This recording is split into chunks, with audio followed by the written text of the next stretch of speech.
everyone. My name is Aanchal Malhotra. I'm an oral historian of Partition, and over the past decade I have written 2 books on the subject, Remnants of a Separation and In the Language of Remembering. And while Remnants focuses on survivor or eyewitness accounts, In the Language focuses on descendant and inheritor accounts. But there is a lot of intertextuality within the books. There are stories that are connected, there are threads that bind certain protagonists together, and I want to share one such story with you today. It was September 2014. I was in Pakistan for the first time doing field research for Remnants, and I was interviewing an elderly gentleman about his childhood in Jalandhar. He grew up in a house called Shams Manzil, built by his ancestors, and he remembered every part of that house. He as he was speaking, he could see it. He described the architecture. He talked about the materials that were used. It was visually imprinted in his mind. He also remembered the years before partition, when he talked about how in 1946 he was studying at AMU, Aligarh Muslim University, and he remembered how the city was divided on religious lines, and for safety, he and his brother would go to this safe house called Neeli Chhatri, and they were given safety by this woman called Begum Abad. So he's telling me these stories and telling me how with great difficulty in 1947 he manages with his family to migrate to Pakistan. Now, 25 years after partition, he has the opportunity to visit India, and he comes to Jalandhar because he missed that home, he missed Shams Manzil. And he knocks on the door, and a Sikh gentleman answers the door, and this gentleman says that, this used to be my house before partition, and he's quite unsure of how he will be received. And much to his surprise, the Sikh gentleman welcomes him in, and he says, "Pehle nashta, we all have to eat breakfast together first." And then he shows him around the city, shows him around the house, all the corners that he missed, all the nooks and crannies that he used to think of. He had the chance to explore them all again. Now, 25 years after that, his niece and her husband are visiting India, and they also want to see Shams Manzil, because now this is a building of family lore. So they come to Jalandhar and they discover that Shams Manzil is actually being demolished, and they're very upset, but they ask the architect and the current owners whether they can take back a stone plaque that says Shams Manzil on it.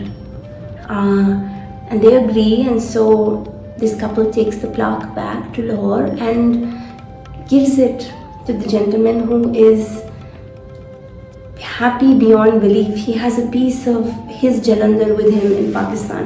And when I meet him, this is exactly how he describes it. He says that now there is no need for me to go back to India because my Jalandhar is here with me, as if the whole city, the feeling of being in that city is embedded in that stone plaque.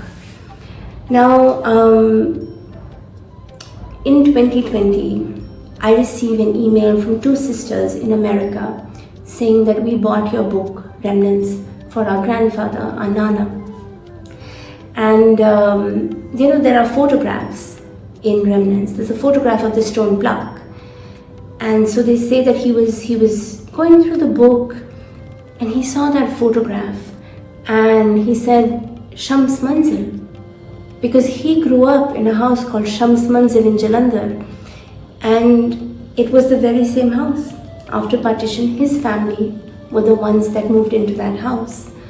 Now, I say to the sisters, and I can't believe, the power of the internet, the beauty of the internet sometimes, that I say to them, may I speak with your grandfather?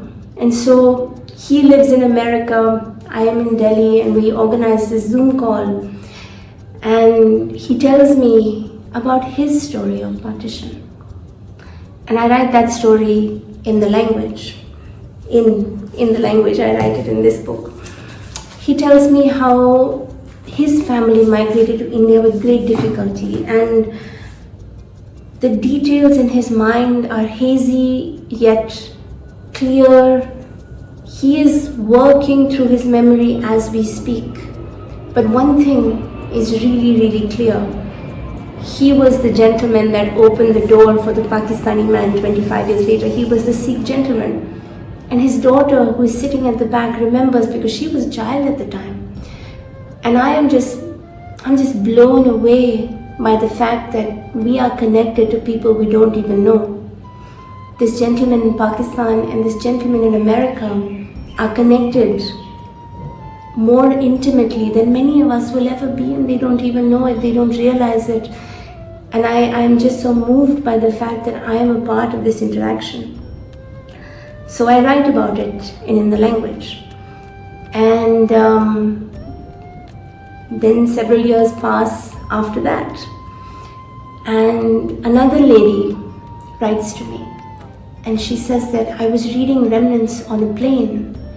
And I was reading this story about Shams Manzil. And in it you mentioned that this man was once a young boy in Aligarh. And he was saved by a woman called Begum Abad, who used to give refuge to families. She was my grandmother. And she says, I remember reading it on a flight and weeping because I just couldn't believe it. And when she told me, I couldn't believe it. And I think the serendipity of it, it makes me emotional even thinking about it right now. The fact that a woman in Bhopal is connected to a man in Lahore who is connected to a man in America. And all of their families, of course, their subsequent generations are also connected by these invisible threads. And you see, partition should only be understood as a sort of constellation of these many stories. And I think that once we understand that these stories told through human voices are so important to our understanding of the event, we will be richer for it. Well, if you are going to read Stories of Partition this August, perhaps I can persuade you to pick up one of these two books. And yeah, I look forward to hearing from you.